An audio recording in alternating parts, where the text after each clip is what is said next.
नमस्कार. या व्हिडिओमध्ये आपण कॅप राऊंड 2 साठी ज्या काय वॅकन्सीज राहिलेल्या आहेत त्याच्याबद्दल बोलू आणि त्या वॅकन्सी वरून आपण कसं काय कॅप राऊंड 2 चा फॉर्म भरू शकतो. आता कॅप राऊंड 2 कोणाचा? इंजिनिअरिंगचा. फार्मसीचा अजून काय सुरू झालेलं नाही. आता वॅकन्सी किती आहेत म्हणजे सीट किती वॅकंट राहिल्यात प्रत्येक कॉलेजच्या, त्या कॉलेजमधल्या ब्रँचेसनुसार हे पहिला पाहावं लागेल, तरच आपण पुढचे फॉर्म वगैरे भरू शकतोय. आता ह्या वॅकन्सी काल येणार होत्या 5-5:30 वाजता, पण रात्री 12:30-1च्या आसपास काहीतरी आलेल्या आहेत, म्हणजे 12 नंतरच अपलोड झाल्यात. आणि मी तुम्हाला व्हॉट्सअप चॅनेल असेल किंवा टेलिग्रामवरती टाकली होती लिंक. आता ती मी डाउनलोड केलेली आहे. आजपासून तुम्हाला ह्या गोष्टी काढाव्या लागतील. उद्या तुम्ही ऑप्शन फॉर्म भरावा अशी माझी अपेक्षा आहे. पण ते भरते वेळी सगळ्यात महत्त्वाचं काय आहे की कुठले कुठले ऑप्शन्स टाकायचे. मग आता सगळ्यात पहिला आपण काय बघूया की वॅकन्सी किती आहेत हे पाहायचं कसं. ठीक आहे, तुम्हाला जी काय PDF मी टाकले मग टेलिग्राम चॅनलमध्ये अपलोड केलेली आहे, त्याची लिंक व्हॉट्सअप चॅनलमध्ये पण दिलेलं आहे. आता पहिलं कॉलेज कुठलं बघतोय मी? ओके, पहिलं college government college of engineering Amravati. अमरावतीचं कॉलेज आहे. कुठली ब्रँच? सिव्हिल. ठीक आहे. आता जी घेतले टोटल जागा किती होत्या हे आपल्याला माहिती आहे. सँक्शन इनटेक आहे 60 जागांचा. 60 जागांचा त्यातल्या वॅकंट सीट इथं दिलेत बघा. प्रत्येक कॉलेजच्या प्रत्येक ब्रँच नुसार ना तिथं वॅकंट सीट दिलेल्या आहेत. 7 सीट शिल्लक राहिलेत. आता त्या 7 सीट कुठल्या आहेत इथं खाली असतं. इथं बघा MS सीट 7 आहेत सगळ्या महाराष्ट्रावर. मायनॉरिटीच्या सीट नाही आहेत, ऑल इंडियाच्या नाही आहे, इन्स्टिट्यूशनल सीट नाहीत. 7 सीट मधली एक सीट कुठली आहे? ती ऑर्फनची एक सीट आहे, ही एक झाली. देन इकडे स्टेट लेवलमध्ये टोटल सीट किती शिल्लक आहेत? 5. त्या 5 कुणाच्या आहेत? एक जनरलच्या 2 आहेत, लेडीजला शिल्लक नाही आहे. SC कास्टची जनरलची एक सीट आहे, SC लेडीज शिल्लक नाही आहे. ST मध्ये लेडीज एक शिल्लक आहे. देन इकडे SC BC मराठा जे आहेत तिथं जनरल एक सीट आहे. म्हणजे टोटल 2, 3, 4, 5 ह्या टोटल 5च्या 5 सीट झालेल्या आहेत. क्लिअर? देन पुढे खाली PWD म्हणजे PWDच्या ज्या काही शिल्लक आहेत सीट ती एक सीट आहे. ती एक पण कुणाची राहिले? ओपनची आहे. मग हे ऑर्फनची एक सीट, बाकीच्या ह्या 5 आणि एक 6, 7 टोटल 7 सीट शिल्लक आहेत अमरावतीच्या सिव्हिलची. आता तुम्ही म्हणणार मग आता इथून पुढे काय करायचं आहे? ज्या ज्या कास्टच्या सीट शिल्लक आहेत तेवढ्या तर भरल्याच जाणार आहेत. पण काही विद्यार्थ्यांचं असं म्हणणं असतं सर आता इथं कुठं NTD ची एक पण नाही आहे सीट, लेडीजला नाही आहे, जनरलला नाही आहे. VJ किंवा VJ NT असते त्याची पण नाही आहे. NTB ची नाही, NTC ची नाही आहे. कोण म्हणेल सर TFWS ची पण एक पण सीट नाही आहे, EWS ची सीट शिल्लक नाही. ह्याचा अर्थ असा आहे का तिथं तुम्ही अप्लाय करायचं नाही आहे, त्याच्या कास्टनी नाही आहे. का सांगतो? ह्या सीट व्हॅकंट आहेत ह्याचा अर्थ काय? ह्या सीट फर्स्ट राऊंडला अलॉट झालेल्या किंवा झाल्या पण नसतील एखादी, त्या सीट कुणी अलॉटच केलं म्हणजे आलंच नाही घ्यायला, म्हणजे फर्स्ट राऊंडला भरल्या नसतील तर, आणि फर्स्ट राऊंडला भरलेत पण काही विद्यार्थी आलेच नाहीत. ह्या सगळ्या मिळून ज्या राहिल्यात त्या व्हॅकंट सीट आहेत. हे तर मिनिंग कळालं. प्लस आता टोटल सीट किती? 60 मधल्या व्हॅकंट किती आहेत? 7. म्हणजे 60 मधल्या 7 सीट्स व्हॅकंट असतील तर 53 सीट्स काय सध्या तिथं घेतलेत. मग ह्यांनी फिक्स ऍडमिशन केलंय का? नाही. ह्यातल्या समजा असं म्हणतो मी 20 मुलांनीच ह्यातलं फिक्स केलं असेल तर रिमेनिंग ज्या 33 सीट्स आहेत हे बेटरमेंटसाठी गेलेले असू शकतात ऑब्विसली. आता हा डेटा ना आपल्याकडे इथे मिळत नाही, हा कॉलेजांच्याकडे असतो. काही कॉलेजांनी त्यांच्या वेबसाईटवर व्हॉट्सअप ग्रुपवर टाकलेले आहेत की त्यांच्या कॉलेजमध्ये किती विद्यार्थ्यांनी फी भरून ऍडमिशन फिक्स केलंय. फक्त आपल्याला इथं काय दिसतंय? 7 जागा वॅकंट आहेत, म्हणजे तिथं आता कोण सीट घेतली नाही, त्या 7 जागा सेकंड राऊंड साठी चालल्यात. ह्याचा अर्थ असा नाही आहे की 53 सीट्स ऍडमिशन घेतलंय. ह्यातले काही विद्यार्थी असं असू शकतात की ते बेटरमेंटसाठी गेलेत. मग समजा आता त्यांनी काय केलं असेल, बालचंद कॉलेज, आता हे अमरावती आहे, चला अमरावतीचं एक दुसरं जवळचं कॉलेज कुठलं तर असेल, तिथं ते विद्यार्थी जाणार असतील कुठे? कम्प्युटर सायन्सला. मग ह्यातल्या समजा ओपनच्या 2 विद्यार्थ्यांनी तिथं त्यांचं बेटरमेंट झालं, त्यांना कम्प्युटर सायन्स मिळालं अमरावतीमधलंच. मग ह्यातल्या 2 सीट मोकळ्या झाल्या ना परत सेकंड राऊंड मध्ये, कारण त्यांचं काय झालं? बेटरमेंट झालं. मग त्या 2 मोकळ्या जागांसाठी इगंडे येणारी मुलं पण भरली जातील. म्हणजे दुसऱ्या राऊंडला जी मुलं फॉर्म भरतील त्यांना कुठल्या सीट मिळतील? ह्या वॅकंट राहिल्या त्या तरी मिळतीलच. परत याच कॉलेजमध्ये ज्यांनी बेटरमेंट केलेलं आहे त्या मुलांना दुसरीकडे कुठेतरी बेटरमेंट मिळालं, त्याही सीट सेकंड राऊंडला भरल्या जातात. म्हणजे असं समजू नये की फक्त ह्याच जागा सेकंड राऊंडसाठी येणार आहेत, नाही. ह्याच ब्रँचमधल्या ह्याच कॉलेजच्या काही विद्यार्थ्यांना बेटरमेंट दुसरं कॉलेज किंवा याच कॉलेजमधली दुसरी ब्रँच पण मिळू शकते. मग त्या पण सीट मोकळ्या झाल्या, मग त्या पण सीट सेकंड राऊंडला भरल्या जातील. म्हणजे सेकंड राऊंडला 2 टाईपच्या सीट भरल्या जातात, एक तर वॅकंट सीट आणि दुसऱ्या ह्याच ब्रँचमधल्या हे इथं जी घेणारी मुलं आहेत त्यांचं होणारं बेटरमेंट, त्याही जागा भरल्या जातील. ठीक आहे. त्यामुळे ह्या प्रत्येकानं आता बघून घ्या वॅकंट किती आहेत आणि त्यांचे ऑप्शन्स फॉर्म भरू. आता एखादं कॉलेज, आता इथं कुठं वॅकंट कराड गव्हर्नमेंट, आता कराड गव्हर्नमेंटचं कुठं इलेक्ट्रॉनिक्स अँड टेलिकम्युनिकेशन. ठीक आहे. जागा किती होत्या 60 मधल्या वॅकंट किती आहेत बघा इथं 2, आणि 2 कुठल्या आहेत चेक करा. एक तर ऑर्फनची आहे आणि दुसरी पीडब्ल्यू. म्हणजे कुठल्याही कास्टला, कुठल्याही रेग्युलर विद्यार्थ्याला TFWS, EWS किंवा बाकीच्या सगळ्या सीट शिल्लक नाही आहेत, सगळ्याच्या सगळ्या भरल्यात. फक्त 2 जागा मोकळ्या आहेत. कराड गव्हर्नमेंटचं इलेक्ट्रॉनिक्स अँड टेलिकम्युनिकेशन, कुठली एक ऑर्फनची सीट आहे आणि एक PWDची सीट आहे. मग ह्या 2 सीट तर सेकंड राऊंडला भरल्या जातील. समजा ह्या भरल्याच नाहीत तर ते काय ऑटोमॅटिक ओपनला कन्वर्ट होणार आहेत. मग काय करायचं? मग काय विद्यार्थी म्हणतील आम्ही इलेक्ट्रॉनिक्स अँड टेलिकम्युनिकेशन कराडचं टाकू काय नको? टाका. का? ह्यातलेच काही विद्यार्थी बेटरमेंटसाठी केलेले असू शकतात. म्हणजे 58 सीट जे आहेत त्या फिक्स झालेल्या नाही आहेत. काही स्टुडंट्स त्यातले बेटरमेंटसाठी गेलेत, काही म्हणजे काय मॅक्सिमम मुलं गेलेली असतात.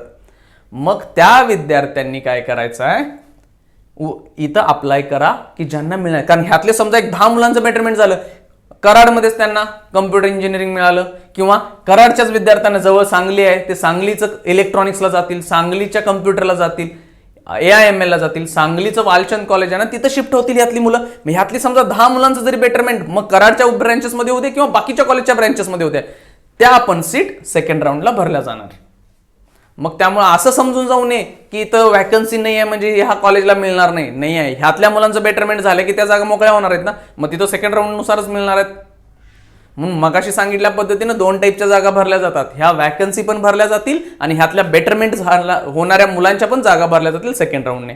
ठीक आहे, कळालं. मग आता तुम्ही म्हणणार सर आम्ही व्हॅकन्सी कळाली, बेटरमेंट सगळं आम्हाला कळालं, आता पुढं काय? तर तुम्ही कट ऑफ बघून घ्या. आता काय समजा ओपनचा कट ऑफ इथं जो काय लागला असेल, तुमची समजा एक 90% लागलाय, 92% लागलाय, तर 50% वाल्याला मिळेल का? तुम्ही स्वतः विचार करायचा आहे. कारण बाकीची मुलं पण इथं अप्लाय करणार ना आता ह्या जागा शिल्लक असतील किंवा बेटरमेंटसाठी. त्यामुळं तुम्ही तुमची कट ऑफ लागलाय ना त्याच्यापेक्षा जरासं खाली चला. ठीक आहे. आणि ते पण सिक्वेन्स ना, COEPचं TFWS टाकायचं, टाकून घ्या बिंदास, काही फरक नाही. पहिला ऑप्शन, कारण इथेही पहिला ऑप्शन मिळाला ना तुम्हाला ऑटो फ्रीज होणार आहे. ठीक आहे. त्यामुळे जी कॉलेजेस टाकायचे ती टाका, आणि तरी पण एक शेवटी कुठलं कॉलेज टाका की बाबा जे तुमच्या मेरिटला किंवा तुमच्या मेरिटपेक्षा खाली आहे. व्हॅकन्सीवरनं डायरेक्ट कळतंय तुम्हाला काय होणार आहे तिथं. ठीक आहे, ओके.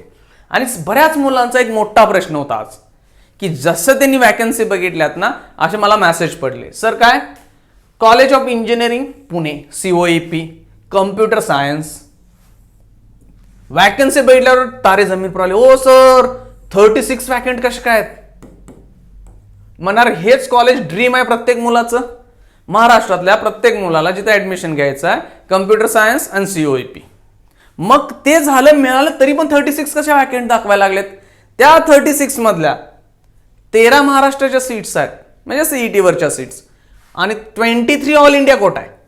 मग ऑल इंडिया कोटा कुठला? JEE mains. आता इथं काय झालेलं असतं बाळांनो, हा ऑल इंडिया कोटा आहे ना, हा ऑल इंडिया कोटा कशावर दिला? JEE men's.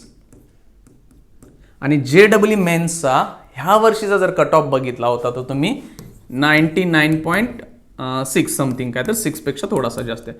म्हणजे इतका कट ऑफ होता, 99.6 पेक्षा जास्त आहे कट ऑफ ह्या 30 जागांसाठी. 30 जागा होत्या ना कम्प्युटरला COEPच्या, मग त्यातल्या 7 मुलांनी घेतलंय किंवा बेटरमेंट केलंय, माहित नाही काय, पण 7 आहेत. 23 मुलांनी रिपोर्टिंगच नाही केलेलं ना, त्यांनी ती सीट घेतली किंवा त्यांनी बेटरमेंट केलं असं काही नाही. आता 23 राहिलेत. आता ते कोण आहेत? 99.6 पेक्षा जास्ती मार्क्स होते, म्हणजे ते विद्यार्थी एक तर JEE मेन्स थ्रू NITत गेलेत किंवा त्यांनी ॲडव्हान्स क्वालिफाय करून ॲडव्हान्सचे चांगले मार्क पडून IITत गेलेत. ते कोण आहेत? त्या लिस्टमध्ये तुम्हाला नावं होती बघा, त्यातले 30 मधले 23 जण असे होते की त्यांनी बाहेर कुठेतरी NIT IIT मध्ये गेलेत, मग त्या सीट राहिल्या. आता ह्यांची मेरिट इथं चालू होईल. प्लस हे पण तुम्ही म्हणणार सर ह्या 13 सीट ह्या कुठून आल्या? ह्यातले पण काही विद्यार्थी होते ना, त्यांचे JEE मार्क्स चांगले असतील, त्यांनी JEE थ्रू ऍडमिशन घेतलं, त्यांना इथं CET थ्रू मिळालं असेल. त्यांना CETचे काही मुलं असतात, त्यांना CET थ्रू त्यांना मिळालं इथं, JEE पण मार्क्स चांगले असतील तर ते पण NIT IITत गेलेले असतील. ठीक आहे, म्हणजे हे 36 विद्यार्थी आहेत ना, त्यांनी 36 स्टुडंट्स आहेत, त्यांनी NITत IITत ऍडमिशन घेतलेत किंवा कुठल्या तरी प्रायव्हेट युनिव्हर्सिटीत गेले असतील. काही म्हणजे VIT वगैरे जातात तामिळनाडू साईडला, तिकडे काही फॉरेनला पण गेले असतील, माहित नाही कुठं ऍडमिशन्स त्यांनी. फक्त त्यांनी काय फॉर्म भरायचा म्हणून भरलेला. आता तुम्ही म्हणाल त्यांना जर भरायचाच नव्हता किंवा त्यांना घ्यायचंच नव्हतं ऍडमिशन तर फॉर्म का भरला, आमच्या जागा का अडवल्या. पण ही प्रोसेस खूप आधी सुरू झाले. मग त्यावेळी NIT IITच्या प्रोसेस चालू होत्या. मग त्यांना तिथं कुठलं मिळेल, त्यांना हवं ते कॉलेज किंवा हवं ती ब्रँच मिळेल ह्याची गॅरंटी नव्हती, म्हणून त्यांनी इथं भरून ठेवलेला. त्यांनी चांगली गोष्ट काय केली माहिती आहे का, त्यांनी फर्स्ट राऊंडलाच रिपोर्टिंग केलं नाही. नाहीतर जर वर्षी कसं होतं, ह्या वर्षी थोडीशी प्रोसेस लेट झाल्या त्यामुळे फायदा झालाय. नाहीतर हे जे NITत IITत जाणारे जे विद्यार्थी असायचे ना, ते थर्ड राऊंड पर्यंत थांबलेले असायचे. थर्ड राऊंड झाल्यानंतर ते सीट सोडायचे, मग त्या सीट जायचे इन्स्टिट्यूशनल राऊंडला. मग त्यानं गोंधळ व्हायचा मुलांच्यात. आता बघा ना, आताच बऱ्याच जणांना पटत नाही की 36 जागा COEPच्या शिल्लक आहेत, कारण ती जागा मेरिटची विद्यार्थी NITत गेली. त्यांनी खूप चांगलं काम केलंय. एकतर ही प्रोसेस पुढे गेलेल्याचा फायदा झाला आणि त्या मुलांनी सीट पण अडवून ठेवली नाही, ती दुसरीकडे गेली. नाही तर लास्ट इयरला ना इन्स्टिट्यूशनल राऊंडला जायचं. आता एक आणखीन गोळ झालाय. मी प्रत्येक विद्यार्थ्याला काय सांगितलेलं की फर्स्ट राऊंड नाही आहे, ॲटो फ्रीज झालाय, तर तुम्ही काय करा, पुढं बेटरमेंटसाठी चला. आता जरासं आपण मागं जाऊया. हां, बेटरमेंटसाठी चला. आता का, आता ह्या 36 सीट्स मधल्या ना 13 सीट्स जरा मी बघतो COEPच्या महाराष्ट्र स्टुडंटचे आहेत.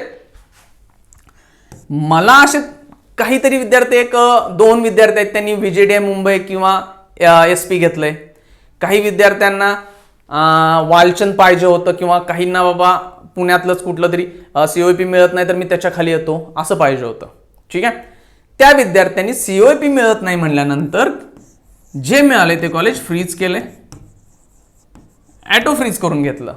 आता त्याचं नुकसान काय झालं, ह्या COEPच्या जागा 13 राहिल्यात. हे कळालं कधी, काल रात्री किंवा आज सकाळी.